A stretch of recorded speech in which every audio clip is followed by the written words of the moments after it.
Hello. Hola. Hola, ¿cómo estás? ¿Está bien?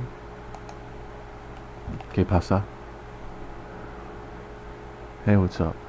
Today on Rambling Me, Rambling Idiot, Rambling YouTube user that doesn't give a shit about what you think about me, random YouTube user who smells and just woke up and has a lot of coffee and whiskey. It's kind of early for that, isn't it? Shit. This is hard to drink with a straw. Wow. Shit. Okay. I'm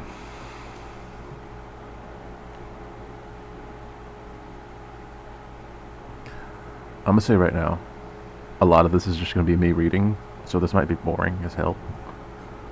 But let's try to get through this and just talk about things. Let's talk about wars. Let's talk about our military. If I can read the letters. Maybe I can make this bigger. Is it Alt?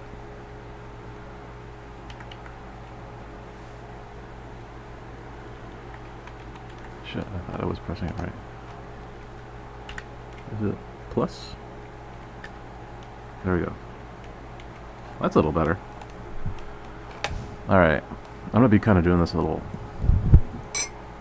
Damn. I'm gonna do this my kind of cheating way. I'm just gonna read words, and I'm gonna take it on the viewer to understand what I'm saying is true. Though some of this may be a little subjective because it's coming from somebody I don't know or can really verify is an accurate source, but it's on Quora, where questions are usually asked, and you're looking at all my personal information. When things are asked. And let's see what we get. Alright, first off, was the Vietnam War a mistake? Why or why not? James Morrison, who lived in Washington from 1952 to 2018, answered with a pretty good response. In hindsight, it is easy to say the Vietnam War was a mistake. The way the war ended was not the outcome that those that escalated the fighting hoped for.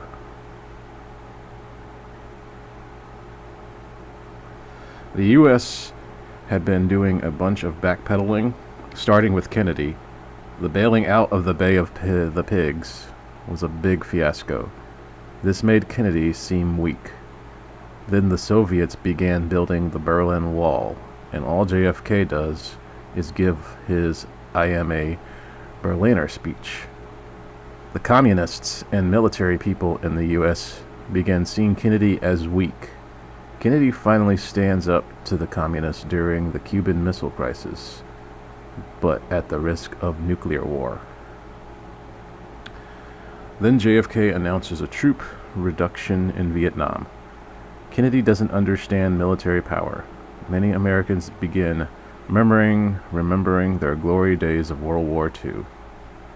Isn't that how it usually goes?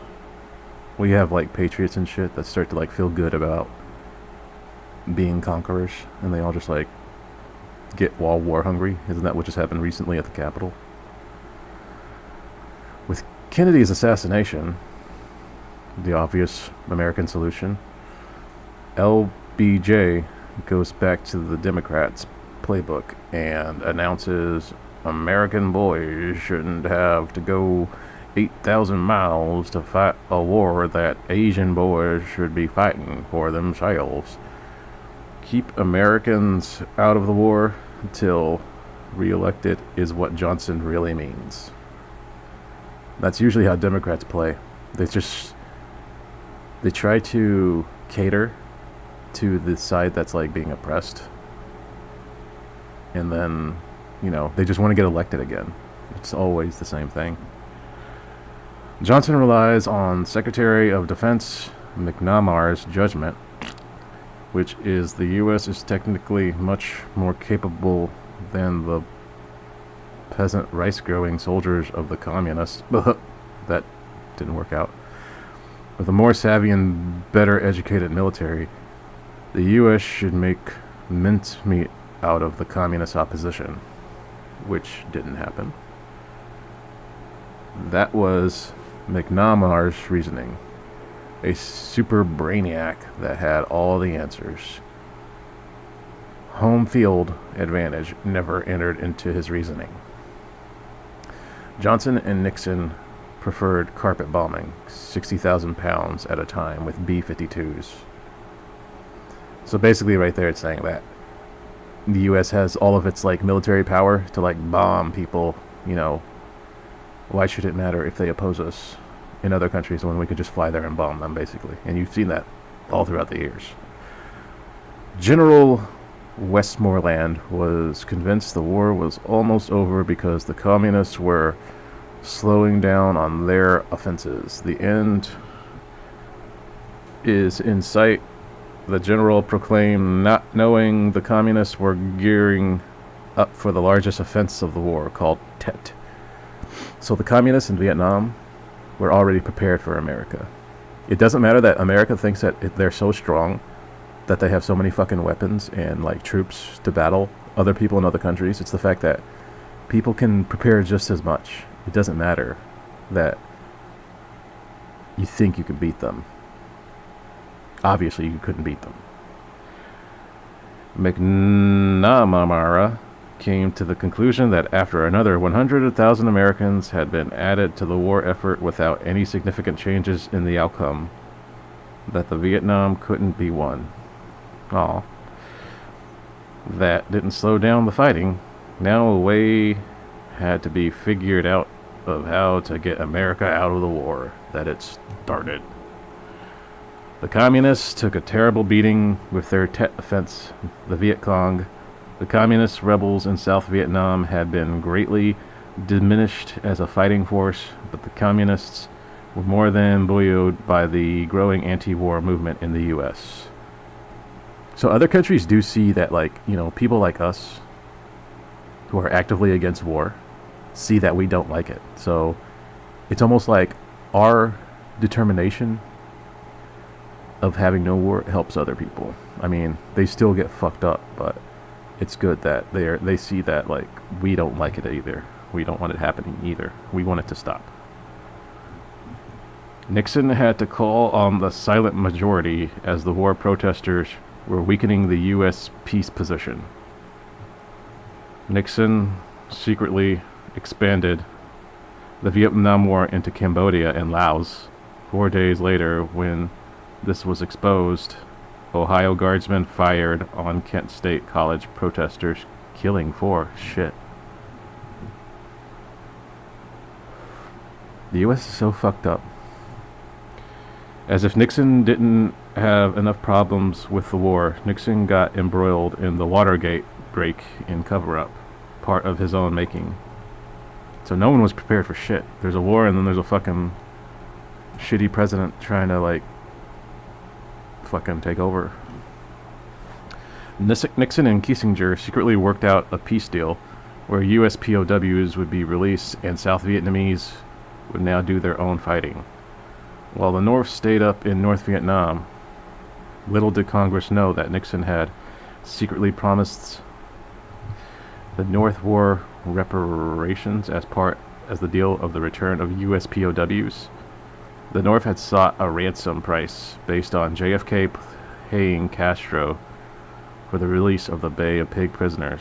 What?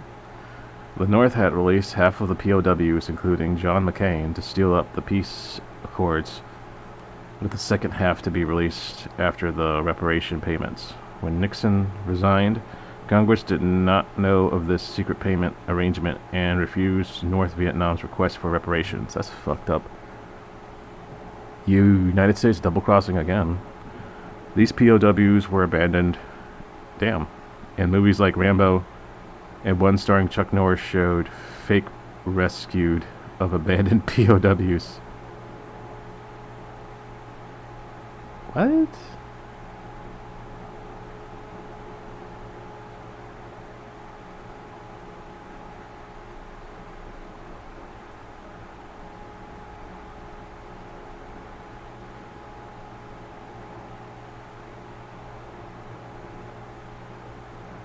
That's kind of fucked up. So, wait, what? Are you serious? These POWs were abandoned? Nixon and Kissinger secretly worked out a peace deal where U.S. POWs would be released and South Vietnamese would now do their own fighting, while the North stayed up in North Vietnam. Little did Congress know that Nixon had secretly promised the North war reparations as part of the deal for the return of U.S. POWs. The North had sought a ransom price based on JFK paying Castro for the release of the Bay of Pig prisoners. The North had released half the POWs, including John McCain, to seal up the peace accords, with the second half to be released after the reparation payments. When Nixon resigned, Congress did not know of this secret payment arrangement and refused. Okay, so they didn't honor Nixon's promise to pay reparations for all the fucked up shit that the U.S. did. The POW, so there were still like Cambodia and Laos also.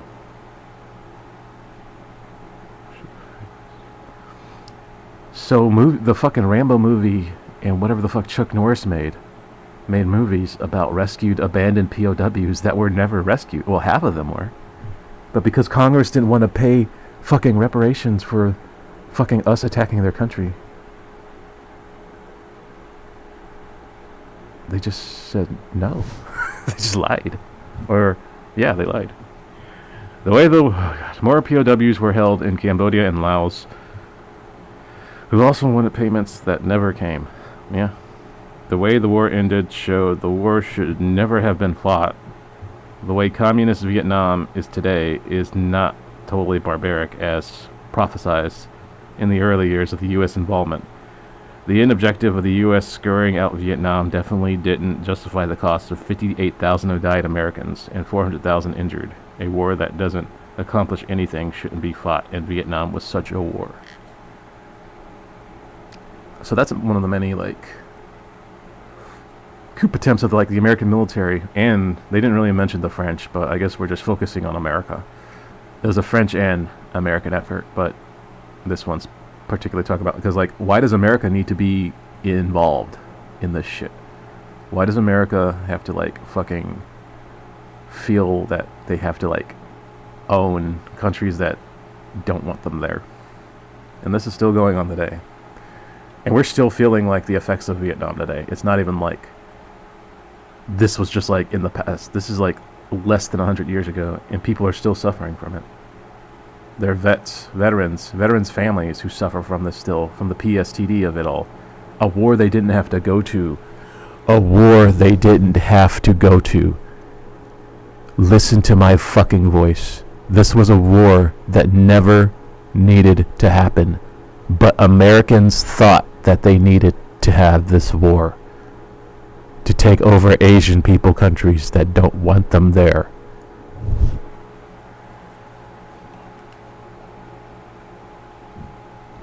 Someone had another response that kind of I feel is relevant.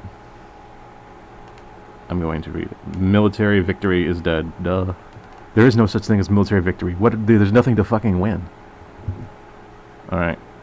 This is responding Ken Larson, two-tour Vietnam military veteran, 36 years in the U.S. military industrial complex. He's answering if the Vietnam War, what was the mistake of the Vietnam War? Your question is vital as we examine our current roles in the Middle East and Korea as well as the history of the Vietnam conflict. The answer to your question is yes. Just a second. I gotta look at my OBS real quick. Just make sure my mic is on. Yeah, it's still on. Your question is vital as we examine our current roles in the Middle East and Korea as well as the history of the Vietnam conflict. The answer to your question is yes, and we should view that answer in the light of what should have taught us and why history must be made part and parcel of keeping these incursions, sorry if I'm not pronouncing that right, never declared wars. Incursions, like never incursions, I think that's how you pronounce it, but incursions are just wars that like we declare but like no one ever wanted to have war with us. The people in Vietnam didn't want war with us. It's just like the U.S. just declared war. What's going on in Myanmar? That fucking war with the Asians in Myanmar? That's an incursion. A military is trying to take over that place, and now there's over 500 people dead. All because the military is trying to fucking coup it. I fucking hate military. I'm a part of a military family, but I don't give a shit. So the answer to your question is yes. And we should view that answer in the light of what is should have taught us and why history must be made part of the parcel of keeping these intrusions, never declared wars, from shaping the future of humanity.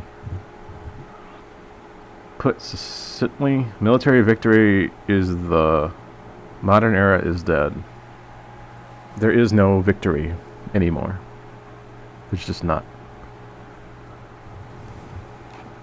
Like, what else do I have? Do I have anything else I want to go over before I stop the stream? I can't see my cursor. Sorry. There it is. What else is here? Oh, the History Channel. They used to tell history. Vietnam. This is just kind of some more information about the Vietnam War. And it's pretty long, and I don't really want to read all this. So I'm just going to skim through it for a second. Because I feel like we already learned what we need to learn. So here's a fucking reference contents. Roots of the Vietnam War. When did the Vietnam War start? The Viet Cong. Domino Theory. Gulf of Tonkin. William West. So... shit. There's a lot of stuff. There's a lot of history behind, like, all the fucking wars that happen. I think the wars of the past are more relevant than the wars today. The wars today just need to end. Like, US's coups and all that, whatever the military, whoever's the deciding factor in our military, and just continues to do the fucking fucked up shit. I don't know. It's like, it's fucking xenophobic, bigoted, racist people that are in charge of our military. And they're just like trying to fight everybody. Everyone is the enemy to them. Because that's just how Americans fucking, that's how their like mindset is. It's just like, they're all paranoid, freaking scared, xenophobic, racist. And like, I used to be kind of patriotic when I was younger and lived in stupid ass Louisiana. Like, I remember for kindergarten, we all had to sing, and I'm proud to be an American, where at least I... And I can't think of how, like, fucking stupid that is now. It's all just lies. Like, this country, the military. Something that I hate, kind of going off topic, but one of the things I hate most of all about, like, our military are the recruiters. The recruiters for, like, the Navy, the Army, the Air Force, the Marines, all those recruiters suck. If you see recruiters at your school, or if they like live at your school, they're just gonna fucking lie to you. They're gonna tell you they're gonna pay for all of your college, all this dumb shit. It's all lies. They just want to send you off to the Middle East to die. There's no point to our fucking military. The military should be here. The military should be in the United States, helping people here and trying to make our like society better. Stop mass shootings, stop viruses from killing people. That's what the military should focus on, bettering our own country and not trying to take over the world. That's what our military has been trying to do. That's what it's been doing this whole time. And it's all because of like a infrastructure that's built upon like conquering people, taking them over. Ever since the beginning, when the Americans colonized this fucking place, you could just call them English. It's not even Americans. It's all English colonialism that it's all like goes back to. White people taking over places that they don't belong and then claiming it as their own. And that's all it is. But lots of Americans don't see it like that, and you gotta like drive it into their skull to tell them that they're on country that's not theirs. This is a place that doesn't belong to us. We just settled here because we had the manpower and weapons to fucking intimidate those who were already here and basically kill them and just drive them out. And that's fucked up. and now we're trying to fuck up the entire country. I wish I could go into this. This looks like a really interesting thing to just read, but I'm already pretty sweaty on this thing, and this coffee and whiskey's really fucking me up.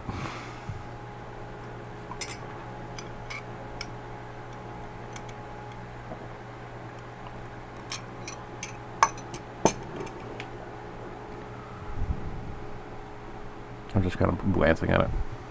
I kind of want to look at this domino theory real quick. What is the domino theory?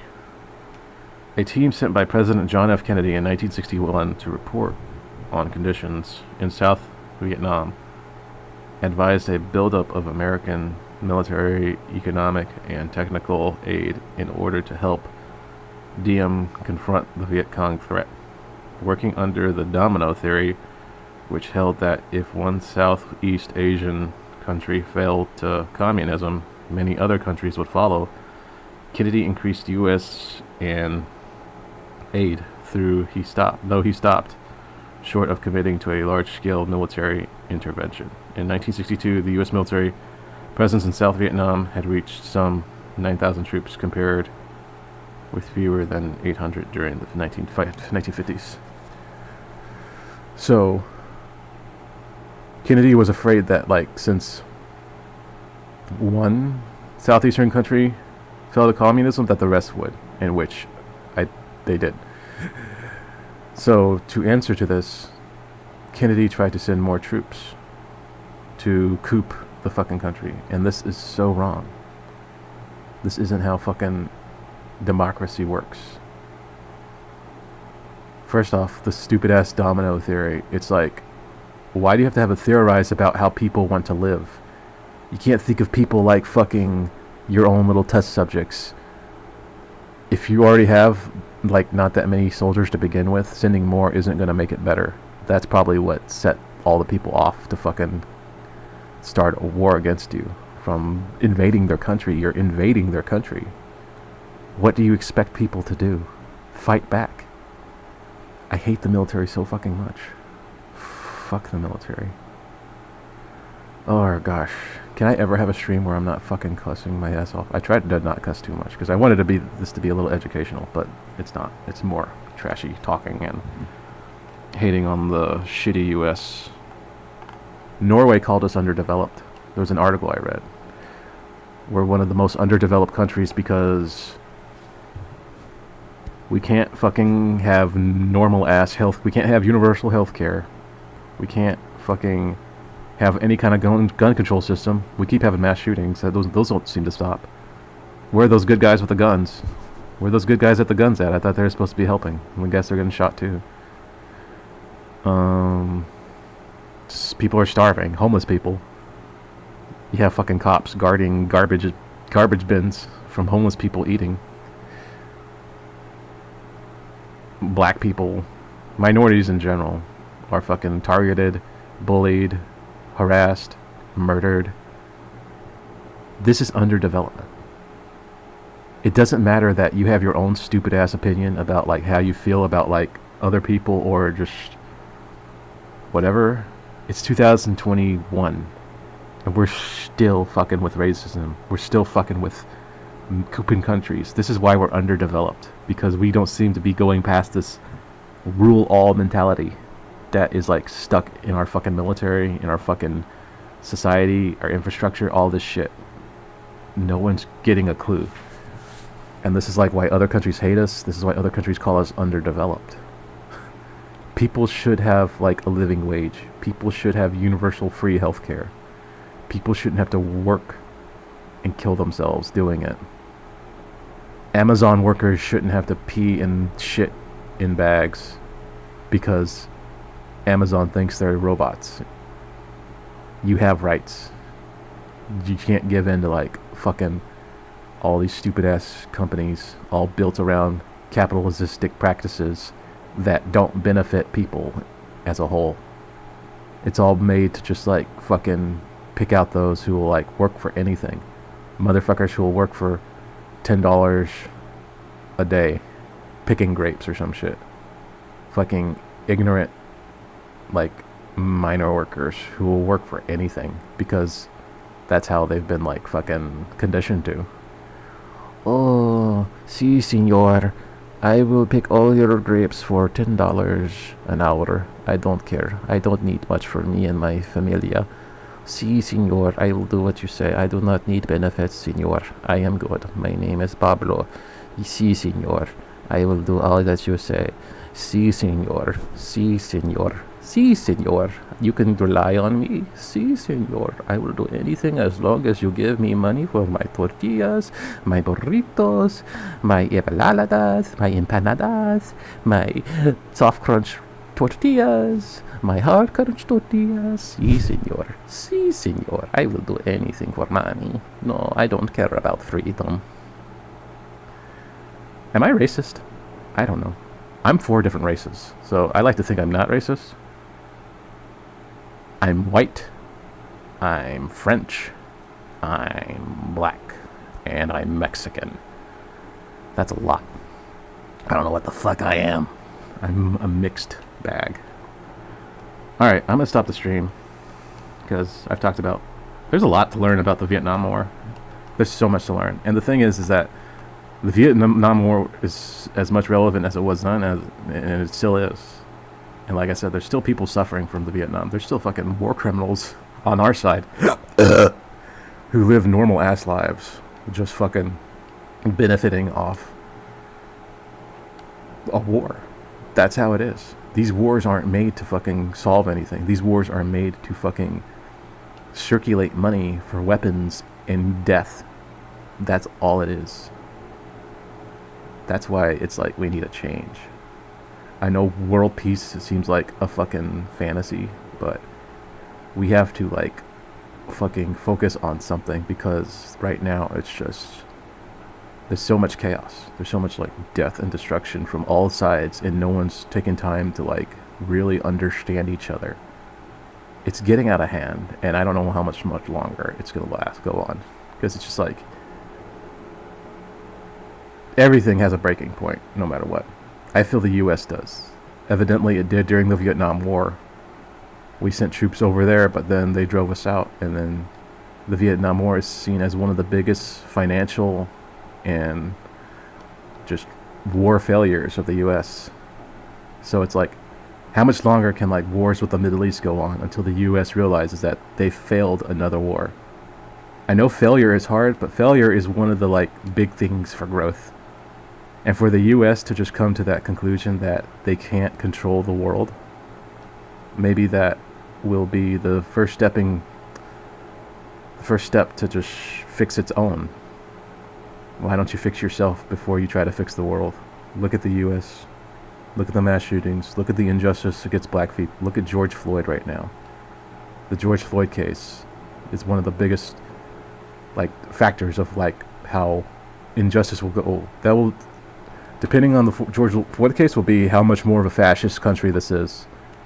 If the George Floyd case, if George Floyd doesn't get fucking justice, that just gives police and cops the okay just to do whatever the fuck they want to anybody, not just black people. It's going to be mostly black people, but they get the fucking right to fucking put their knees on our necks and make us choke on our blood and we die. Even if we beg for our moms, even if we tell them that we can't breathe, even when other people tell them that we're dying, it doesn't matter to police and cops. That's the kind of world that like a fascist society is. You have cops who just don't care about your life. And that cop that fucking choked George Floyd to death didn't care about his life. And the people fighting against the George Floyd case don't care about black people. So I'm going to stop this stream. Thank you for watching. Sorry you can't see it because of the ad blocker. Wait, is it like that? Nah. Okay, I'm going to stop the stream. Thank you for watching. Power to George Floyd.